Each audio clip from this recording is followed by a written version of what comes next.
ఈ ప్రపంచంలో ఒక్కొక్కరికి ఒక్కొక్క పిచ్చి ఉంటుంది. కొంతమందికి చదువు అంటే పిచ్చి, ఇంకొంతమందికి లెక్క సంపాదించడం అంటే పిచ్చి, ఇంకొంతమందికి ఫోన్లు అంటే పిచ్చి, బండి అంటే పిచ్చి, తిండంటే పిచ్చి, జాబు పిచ్చి, సినిమా పిచ్చి, క్రికెట్ పిచ్చి, పిచ్చిలో పలు రకాలు ఉన్నాయి. అలాగే ఈ మధ్య చాలామందికి సోషల్ మీడియాలో ఫేమస్ అవ్వడము, ఎప్పుడూ నలుగురి నోళ్ళల్లో నానడము పిచ్చిగా మారింది. ఇదిగో ఓసారి ఈ అమ్మాయి డ్రెస్ చూడండి. మెల్లగా మెల్లగా నిమ్మలంగా దోల్కరా అని రక్కను. ఇంకో 2-3 కూలోళ్ళను పెట్టుకోకపోయినరు. వజను బగ్గున్నట్టున్నది. మెట్లు మెట్లు చూసుకొని దిగక్క.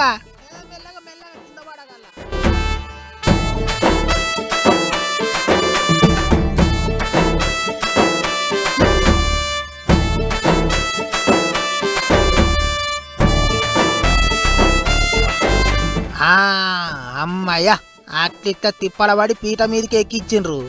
ఇక బారువుర్రి జంకాన బారువుర్రి దబదబ బారువుర్రి. వచ్చిన వాళ్ళంతా కూకుంటారు కావచ్చు. ఓసిని జంకాన అనుకున్నాం గాని గది డ్రెస్సు కదా, ఇదెక్కడి డ్రెస్సు ఇదెక్కడి కథరో అన్నట్టే ఉన్నది కదా. మరిగా అట్లుంటది గీ ఉరిపి జావేదని అక్కతోని. అచ్చంగా డ్రెస్సు లెక్కనే అక్క ఏం చేసినా చినిగి షాట్ అంతా చెరువు అంత అవుతుంటది. ఇది వరకు చాలా సార్లు చిన్న చిన్న బట్టలు వేసుకొని అందరిని పరిశాన్ల పడేసింది. ఇక ఈసారి గిట్ల పెద్ద డ్రెస్ వేసుకొని అందరిని అవ్వర కొడుకు అనిపించింది. ఇక అక్కేసుకున్న డ్రెస్సు ఏం తక్కువ 100 కిలోల బరువు ఉన్నదట. చూస్తేనే తెలుస్తలేదా, చుట్టుముట్టు 5-6 మంది మోసుకొని వచ్చిండ్రు. కార్ల కూకొని ఇంకే రాదు కాబట్టి అక్క గిట్ల ఓ పెద్ద బండి మాట్లాడుకొని అందులో నిలబడి వచ్చింది.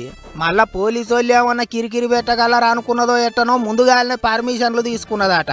కింటాలు బరువు ఉన్న డ్రెస్ వేసుకొని వచ్చి గిట్ల పోటు వాళ్ళు దిగింది.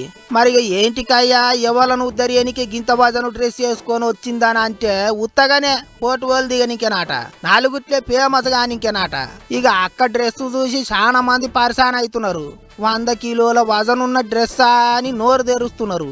అన్నేమో గాని ఎప్పుడు చూసినా వేసుకోనికే బట్టలే లేనట్టు చిన్న చిన్న బట్ట పీలికలు కట్టుకొని కనిపించే ఉరిపి జావేదు గిన్నొద్దులకు నిండుగా బట్టలు వేసుకొని కనిపించిందని కామెంట్లు రాస్తున్నారట నెట్టన్నలు.